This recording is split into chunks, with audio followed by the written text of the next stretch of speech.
Want to watch football without the restrictions of blackouts or cable? Check out expressvpn.com to help you get access to all the live games. Sign up today using the link in the description to get 3 free months. Go to Boat Fam, it's the director. Chargers fans, let me just say, man, Jim Harbaugh, you savage, you dog, you crazy person. What we're seeing unfold with the Chargers roster right now, the way it's being constructed, got to give Joe Ortiz a lot of credit here too, man. It's pretty interesting to see, okay? The Chargers have been rumored to bring in yet another wide receiver into the fold in Marquez Valdes-Scantling. Now, I'm not going to sit here and say that, hey, man, the Chargers are going to go out there and add yet another receiver to the pretty oversaturated group as it is. Maybe it's going to be one of those visits where they're kind of kicking the tires and see what they're looking at. But at this point right now, I have to believe that the Bolts are still actively looking for another veteran free agent wide receiver to add to the roster, which is pretty insane to think when the Chargers already have a pretty abundant amount and group of wide receivers at the position right now. We're talking, Josh Palmer and DJ Chark, the new addition, Quentin Johnston, some of the new rookie guys, and Brandon Rice, Cornelius Johnson, Ladd McConkey. There is a lot going on at wide receiver all of a sudden, a position that all of us were kind of freaking out that the Chargers needed to address in 2024. Well, with all of this competition, there is going to be some pretty big decisions and moves made by, training camp, time to trim down the roster. It's kind of insane to see the methods that Jim Harbaugh and Joe Ortiz are using to construct the roster right now, which, again, I get it. You're trying to build a new system. Maybe you don't want to invest a whole lot in a position until you kind of know how everything fits. But till then, man, starting with wide receiver and even other positions like running back and even offensive line, it feels like there's a trial by fire going on right here, right? A Jim Harbaugh fight club, which we don't speak of, but we see the repercussions of on game day. It's going to be interesting to see how this all shakes down. So today's video, we're going to break down the wide receiver group and what we're going to be calling Harbaugh's Fight Club. Before we do kick off, guys, shout out to the sponsor, Underdog Fantasy. Use code DIRECTOR to match your first deposit up to $100. Get in on the action. Newcomers, take a look at that Jason Tatum special going on right now. Before we do kick off, hit us up with a like and sub. If you do enjoy this Chargers content, the small amount of time you guys take to hit the like, sub, and bell notification helps me out a lot. Let's get into it, baby. Almost 50,000 subs. Lights, camera. Wow. Action.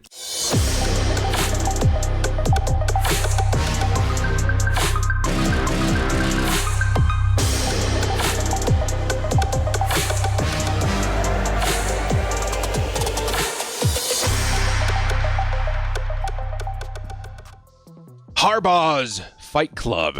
How this team is going to be constructed from here on out. Let's talk about the wide receivers. Before we do, let's set the table a little bit, right? The Harbaugh system, the new way, the new, culture, and how the Chargers are going to be team building from here on out. It's going to be something new, something different, something fresh that Chargers fans haven't really seen in a while. I don't know if I've seen the Chargers invest in the run in the same way since the days of LaDainian Tomlinson. Sure, a lot of us got excited when we selected Ryan Matthews early in the draft several years ago. Melvin Gordon we traded up for. But ultimately, when you invest in the run game, you don't just draft a running back. You also beef up the offensive line as much as possible. And the Chargers definitely proved that they're heading in that direction with the selection of Joe Alt in the first round this last NFL draft with the Bolts. And honestly, it's one that's starting to make a lot of sense to me.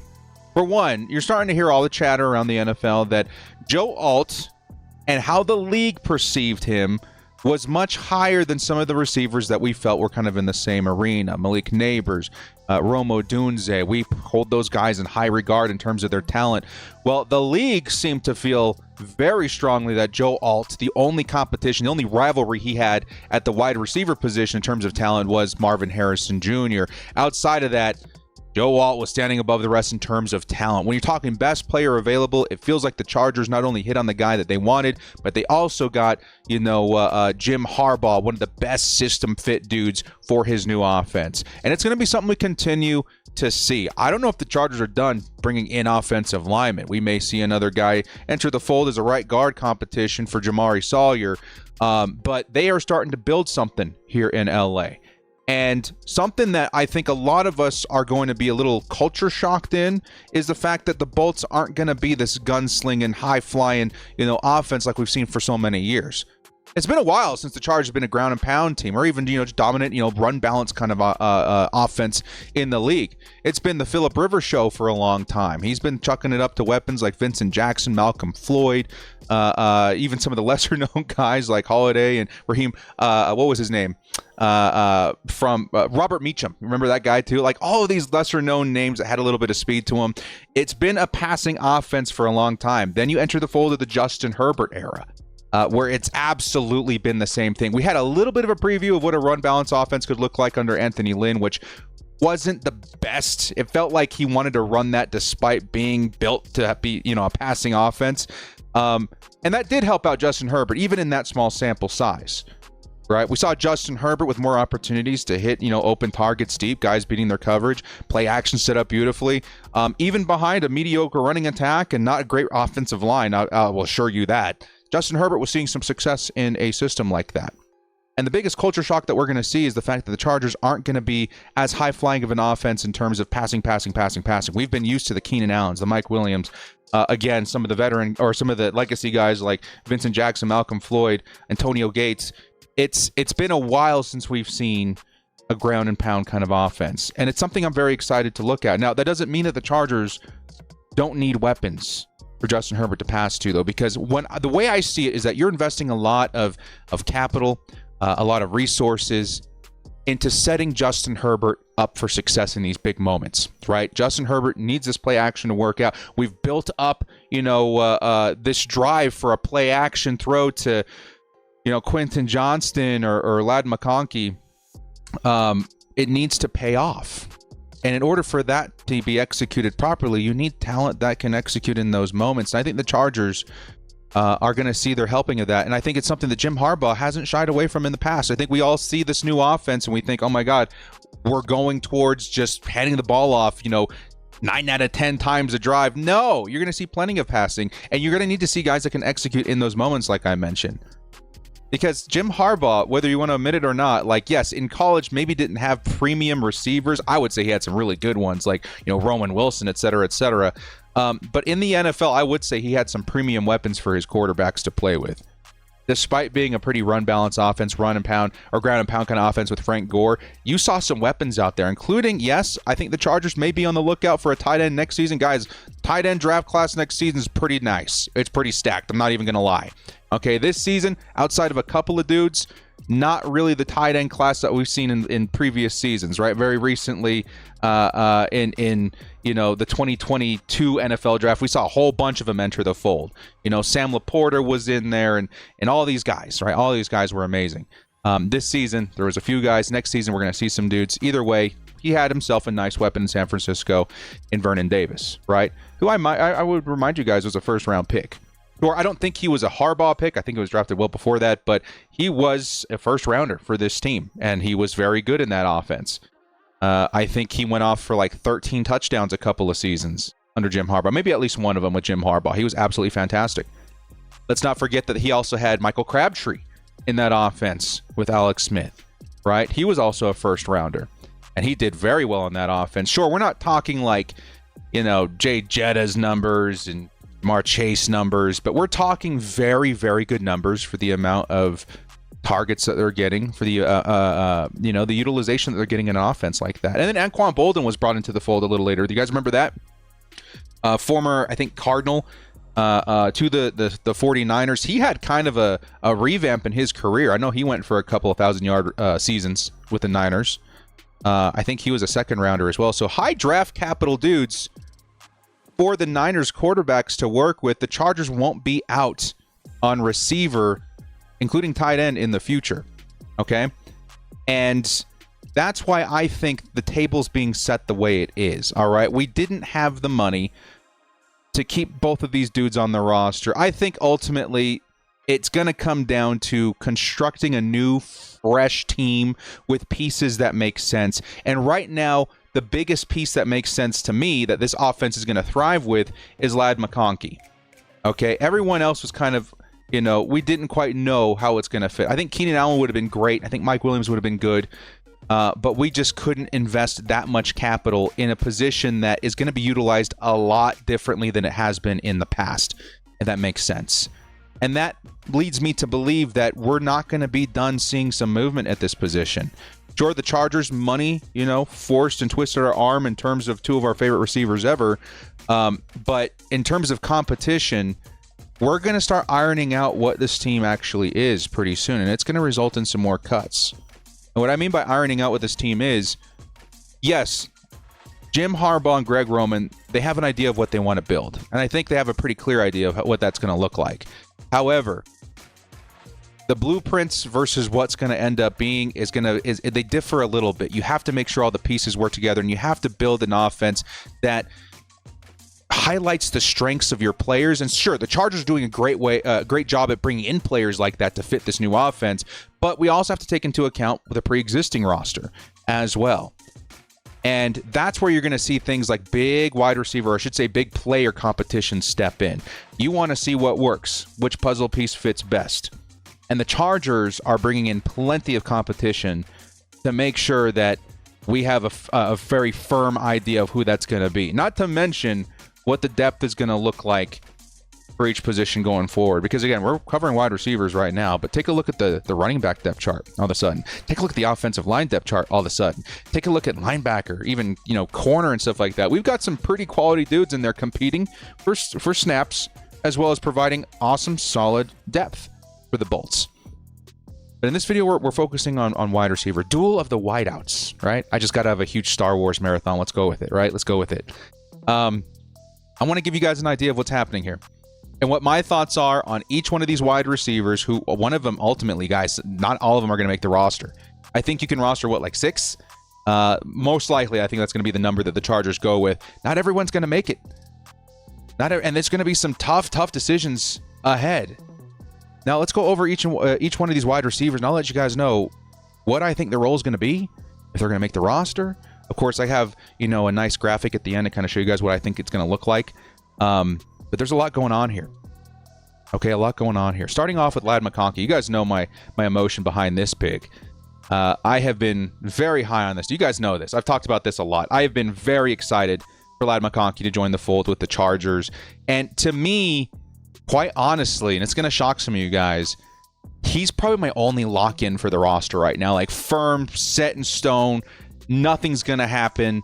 He's going to be a wide receiver for the Los Angeles Chargers in 2024. We'll get to why with the other guys in a minute, but Ladd McConkey, the reason why, obviously, he's staying is high draft capital pick, but ultimately, it's going to be his talent. This guy, again, Keenan Allen left some pretty big shoes to fill. McConkey in this year's draft, even with some of the higher tier, wide receivers we saw in this class, McConkey is one of the best to fill those shoes for the Chargers this season. He really, really is. I get it. He's not an X receiver, at least with the traditional size that you want in the NFL. There's a lot of bias against what his actual role is going to be in terms of his effectiveness as a wide receiver. I see a Keenan Allen in McConkey with some added speed. I really, really do. The separation, the footwork, the acceleration, the route running, it is all just so crisp. And it feels like McConkey is going to etch his name as the Chargers wide receiver one much sooner than later. I get it. Depth chart will probably read Josh Palmer wide receiver one for a while. No disrespect to Josh Palmer, great player. But McConkey's special, and he's going to be the dude that's more often than not available for Justin Herbert. You guys remember Keenan Allen, third and Keenan, and all, the clutch conversions and catches by Keenan. Like, McConkey is going to provide a lot of that. I would say Keenan has better big playability in terms of his hands and, catches in traffic and stuff like that. But McConkey is very, very good at being available for his quarterback. The difference between him and Keenan, I would say, is that he's got the added juice to go all the way to the house, which is very exciting. So McConkey, to me, definitely, I would say wide receiver one, the only lock-in, which is kind of crazy to think about at this point for the Chargers at wide receiver. And he'll be a dude that, yes, is going to provide a lot of excitement for Chargers fans, but ultimately starts and sets the tone for what we're looking at and what we're looking for at wide receiver. The other wide receiver I think is kind of a lock, which is going to shock some of you guys. I'm not going to say 100% lock, but I'm going to say like 99% lock, is going to be Darius Davis to me. Now, Ryan Ficken was brought back to be the Chargers special team coach. Okay, and that's something very significant. The Chargers had a very good special teams result last season. I think a lot of it has to do with Ficken's coaching, and he's going to want to keep his core guys on the roster, which kind of, it seems like it's heading that way. But I would say the crown jewel of the Ficken, crown is probably going to be Darius Davis. And yes, he's not going to be a receiver, a weapon for the Chargers in terms of, what McConkey's going to offer. He can, sprinkle in here and there and in some, trick plays and maybe, go routes and stuff like that on the outside. But Darius Davis, first and foremost, is your special teams beast. And that's why I do not think he's going to get cut. I think he's going to be one of the surest names on the roster. Sure, I'm leaving that 1% in there because they did bring in some guys for competition in terms of returns, including Ladd McConkey, who's definitely not a bad returner there as well. But he was just so good last season. I think like 750 total special teams yards, which is insane. He had the 2 touchdowns. I feel like it would be very, very shocking if the Chargers decided to part ways with him after finally finding an answer on special teams after all these years. We really haven't had anything this electric in a while. Lightning bug, maybe? I don't know. Darius Davis, to me, he's a pretty firm 99%er for me to make the roster. Now, trigger warning. From here on out, I don't think anybody's safe, man. I think the Chargers are not going to think with capital in mind, which is insane to think about. When I say capital, I mean like draft stock. Quentin Johnston, drafted first round. Josh Palmer, day 3 or day 2 pick, right? There are guys in here that I think the Chargers wouldn't think twice about moving on from if they don't fit the new vision. Okay, and it's interesting and it's scary to think about, but you know what? It's what the Chargers are doing. They're trying to build something new. Let's be honest, as Chargers fans, we've been watching a lot of the same for 10, 20 years. A lot of flashy picks, a lot of wide receivers, out here and hasn't been working out. So this new Jim Harbaugh method, this new Greg Roman offense, we need to be open-minded about it. And that could involve a big cut. Okay, so let's talk about the first guy that I'm not going to label as completely safe yet. And that's going to be Josh Palmer. Now, Josh Palmer, I think, me personally, if you're asking just my opinion, I think he's going to stay. I do. But it's not a lock to me. I think easily the Chargers could be more enamored by the upside of another player, a younger player, a former first-round pick that's utilized maybe a little bit differently this season. I think they could be, romanticized about a big X weapon on the outside that they just signed in free agency. Ultimately, Josh Palmer's role might be a big question mark right now. I see him right now as the Chargers probably, outside of the draftees, the best wide receiver on the roster. And he's shown up for the Bolts recently when asked to step into that role. Last year, he totaled 500-600 yards. Only had a few scores, if I remember. 2 touchdowns, 38 receptions. But the dude has a lot to offer the team. He's a great route runner. He's got solid hands. I think there's a lot of foresight in this pick. A lot of us didn't really know who he was when he was drafted. Disappointed maybe that we didn't grab more speed. But Palmer is a pretty reliable target for Justin Herbert. And it's going to be one that I think the Chargers would be very, very sad to have to part with if it doesn't work out that way. However, I do have to point out again that this offense is going to be relying on a couple of different things, right? I think separation's probably going to be the biggest one going forward. Josh Palmer's got some decent separation. He's not bad. He's definitely probably one of the better on the roster. But I would say Ladd McConkey is definitely going to give him a run for his money. And that kind of tells me, what's going to be the role for Josh Palmer. Is he going to be more of a wide receiver 2 guy? He's going to be on the outside. He's going to play more in the slot, which I think he'd be sharing a lot of time with Ladd McConkey if that were the case. What is the role of Josh Palmer? Right now, I think it's just to be the dude. I think he needs to be the dude that's available for Justin Herbert, and I think that he's going to do a pretty good job, but it's not guaranteed in this offense because they might have a very specific formula that they're looking for, and I think the more I read into it, the depth really, really tells me what they're trying to find, and I just don't see another Josh Palmer on the roster that way. Yes, maybe Brendan Rice a little bit, sure, but Josh Palmer, to me, the only way I see him not making the roster is that if he's not a vision fit.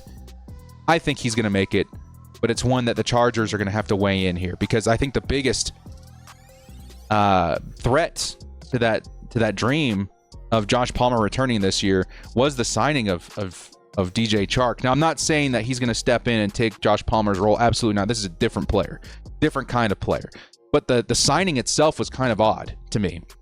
After the Chargers went out there and drafted 3 wide receivers in the draft, right? It felt to me that they still had a big need that they wanted for this offense that wasn't being filled by guys like Josh Palmer, Quentin Johnston, even a late round draft pick, which I kind of felt was going to be that guy, but I guess you can't put that much on a receiver like that in Cornelius Johnson, on a rookie like that.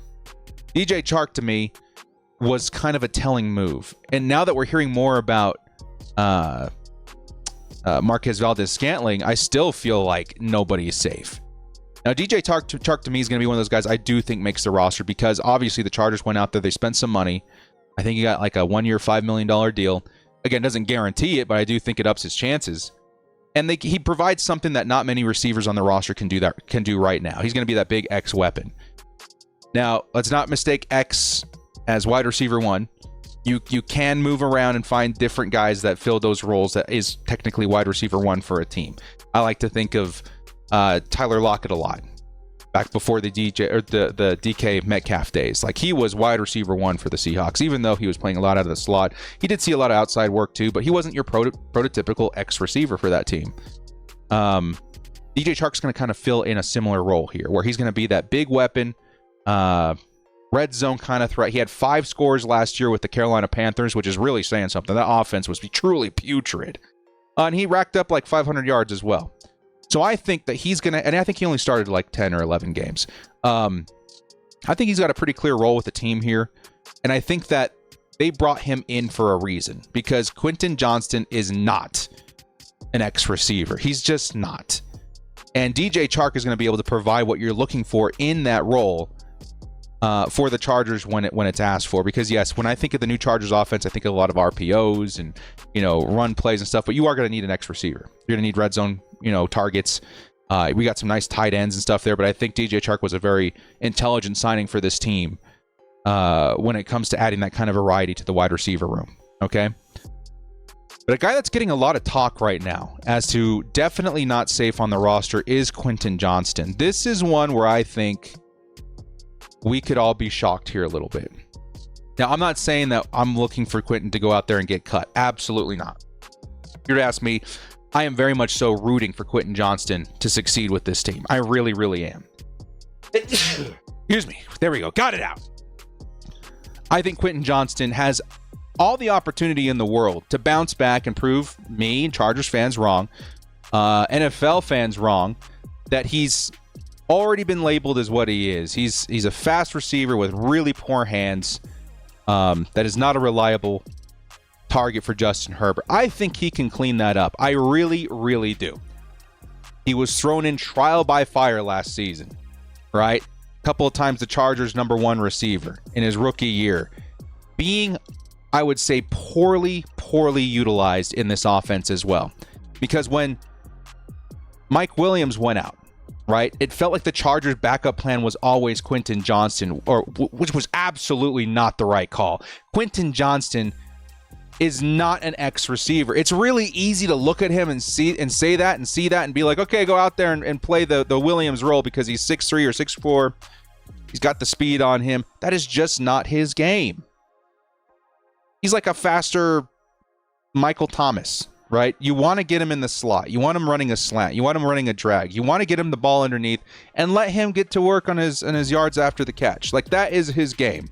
And he's very good when you give him opportunities like that. But when you're constantly shoving these plays in his face where he's got to be the outside guy in double coverage and come down with a spectacular catch, that just never was going to work. And that's why I think this year, with this specific regime, with Jim Harbaugh and these guys that understand his game and honestly probably have a better offense set up for him to thrive in that system, I think he's going to see a bit of a bounce back here. And I think what the Chargers have been doing is buying him a little bit of time with these signings to kind of get caught up, make sure that he's good in this system, make sure that he's the weapon that they're looking for to fill that role, which was kind of funny to think about because I predict that the Chargers offense is going to see a lot more Ladd McConkey on the outside and Quentin Johnston on the inside, where typically in the NFL, you want your 6'4" guy on the outside and your 6-foot guy on the inside, but I just feel like that's the kind of game these guys play. And so, yeah, maybe Quentin Johnston doesn't even end up being a prominent weapon in this offense this season, but I do think they're going to find his voice on the offense, and he's going to be way more efficient than he was last season. Way more. Okay? However, there is a version of this that could go down where Quentin Johnston implodes at camp, where they give him the opportunity to shine in the ways that he did coming into the draft last year, and he still literally and figuratively drops the ball. That is where I'm thinking the Chargers may do something crazy here. Quentin Johnston could be the dude out, and maybe a shining, a rising star like a Brendan Rice steps into that role and takes it by the horns. So again, I'm not saying Quentin Johnston's out. Absolutely not. I would say he's got like an 80% shot of staying in, but it's definitely not 100. The only 100 on this roster for me right now is Ladd McConkey. 99% Darius Davis. Everyone else, I think Josh Palmer's like a 90%er. I think DJ Chark, honestly, is probably like an 85%er. Quentin Johnston to me is still 80, which is still a lot, right? But that 20%, it's more than other players I'm seeing on this roster. And I think a lot of it has to do with premium competition, which just is this is kind of the point of the whole video. Harbaugh's Fight Club. Who's going to make it out? There's so many good weapons here. We're shaping something new. Duel of the Wideouts. Enter Brendan Rice, 7th round pick for the Chargers, who should not have been there. Brendan Rice, to me, was always a 4th round pick. We were drafting him a little higher in some points, for variety, to make sure he was on the roster. Sometimes we grabbed him at a value in the 5th in our mock drafts. But for the most part, if I had to tell you guys where average he was ending up for me, it was the 4th round. And the Chargers had 2 4th round picks for a while there in the offseason, so it was easy to draft into the Bolts a lot.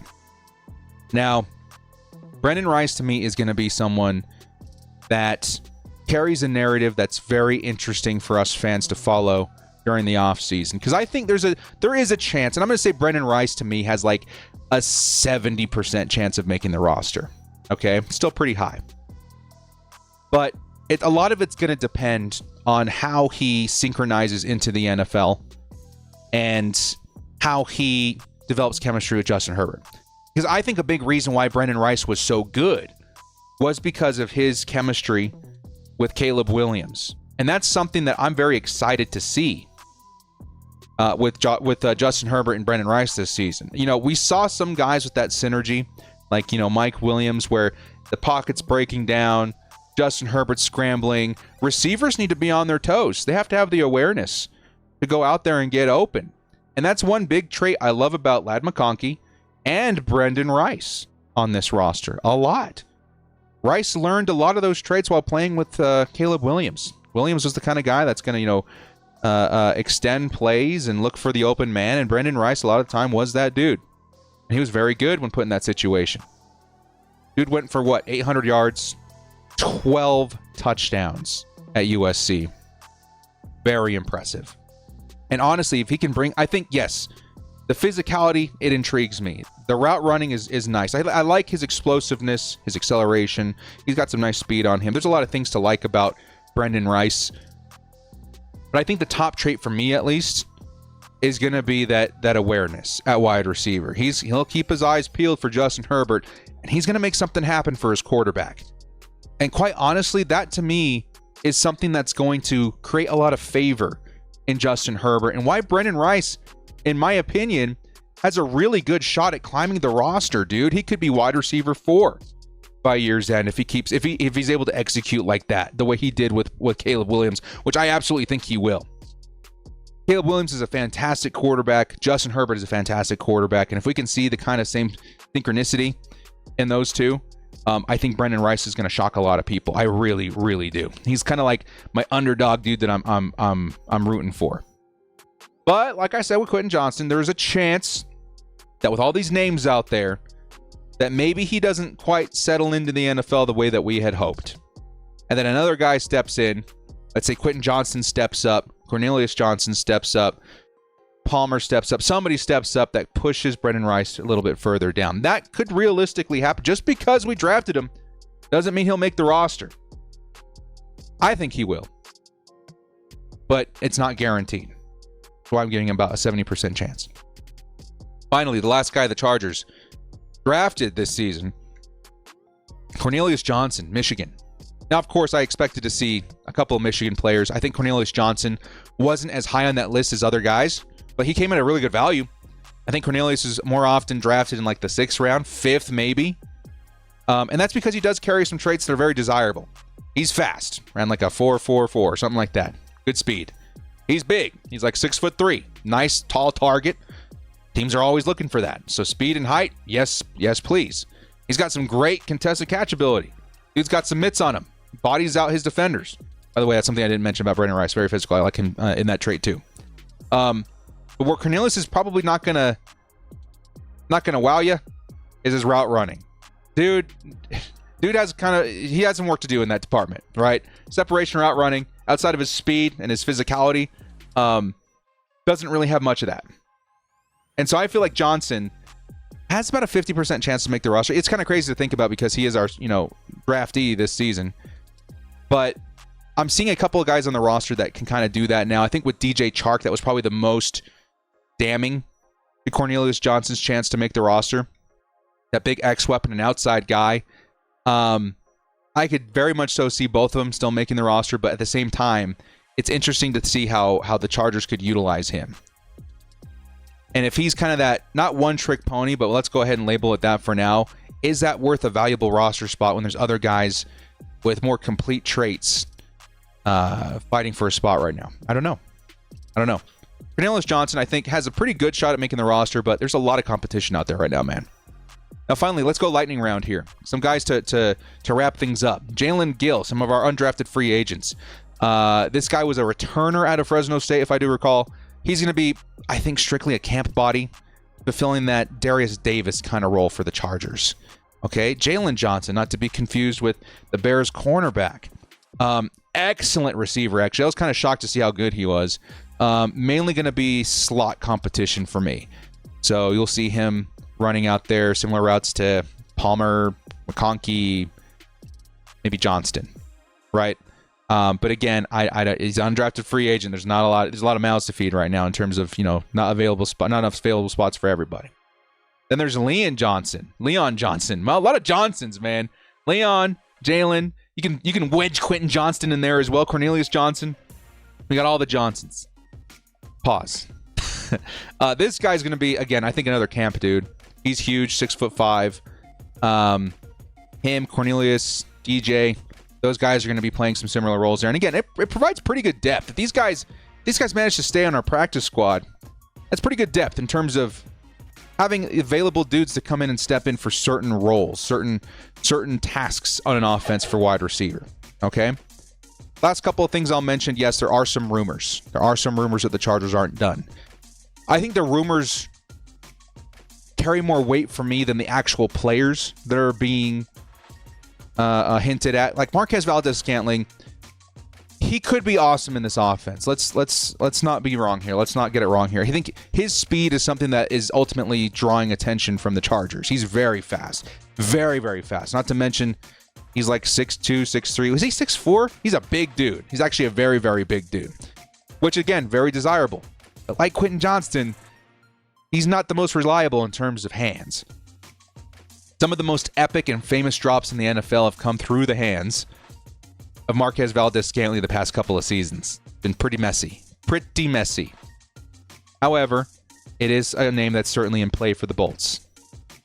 And it could ultimately work out, who knows. But again, I'm more intrigued by the actual rumor than I am the player. Because if the Chargers went out there and signed DJ Chark like a week ago, and now they're back at it in free agency with another wide receiver, are we about to add even more names to the list in which these guys need to compete with a roster spot for? We actually could. And there's other guys out there who could fit the mold for the Chargers. I heard that John Ross might be coming out of retirement. If you were looking just for straight up speed. Either way, it's something to consider. Okay? So right now, I'm going to give you guys my final prediction here. You guys in the comment section will let me know who's going to be your big cut, because not all these guys are going to make it. My final prediction for wide receiver in the duel of wideouts in the Harbaugh Fight Club is going to look like this. Go ahead and show you guys a full screen here. Now, yes, I think Josh Palmer could be slated in as wide receiver 1, but I'm going to put McConkey in there for now. I got my receiver class for the Chargers, my receiver group for the Chargers in 2024 going as such. Ladd McConkey, wide receiver 1. Josh Palmer, wide receiver 2. DJ Chark, wide receiver 3. And again, that doesn't mean he's a slot. It just means that he's probably the 3rd best in the roster. Quentin Johnston edging in at wide receiver 4. Probably see him and DJ shifting in and out. Maybe a lot of those guys, you're seeing a lot of shifting in and out. Palmer in the slot. Quentin Johnston in the slot. Palmer on the outside. Chark on the outside. You can see a lot of movement there. Wide receiver 5, I got Brandon Rice. I'm a big Brandon Rice believer. I think he's going to be great. And finally, to round it out, Darius Davis, I do not think is going to be cut at all. He's too valuable of a special teams asset, and I do think the Chargers roster 6 because of him. Can we roster 7? I don't think so, right? Is that something you see? I don't know. I don't think so. Maybe you do. I don't know. But I do think that the big name out on this list, at least for me, is going to be Cornelius Johnson, which is really insane to think about because I think Cornelius would be awesome in this offense. He's going to fulfill that Mike Williams role a little bit for the team. But he's a 7th rounder. There's no guarantees to make the roster. And out of all the guys that I see on the team right now, I think he's the one that's going to have the hardest time making the cut. Which, yes, he'll still have a role with the team. Hopefully, he stays with the team. He's going to be an elite camp body, elite depth, right? Elite backup upside for the team if called upon. But again, the biggest worry for me is that he's going to get sniped. I don't want him going anywhere else. I want him staying here. And of course, you can sign players from other practice squads if you wish. And Johnson would probably be a pretty big name on that list for a lot of teams. But like I mentioned, not enough positions for everybody to have a spot on the roster, and that's kind of the way I see it going down. 6 wide receivers, these are the ones I think make the cut. I would say the biggest shock to me that I think could happen would be a Josh Palmer cut. I don't see that as going down. You guys in the comment section below, let me know what you think the biggest shock would be for you. I would say outside of McConkey, he's not going anywhere. But this wide receiver room is going to see a lot of competition. So get ready for that, man. Training camp's coming up. The new schedule's coming up, man. We're going to definitely be covering that here on the channel. But I would say the biggest emphasis I want to make on this video is to watch out. Competition's going to be as important as it gets this season. Nobody's safe. In this new regime, in this new team build, everything is on the table. Everyone could be off the table. Who knows? As the Bolts kind of figure out their new identity. Well, guys, thank you so much for joining me. This has been The Director. If you like what you saw here, hit us up with a like and sub on your way out. We'll see you next time. As always, bolt up, stay frosty. We're getting really close to 50,000 subscribers, man. That's gonna be nuts. I'm gonna do a giveaway here pretty soon.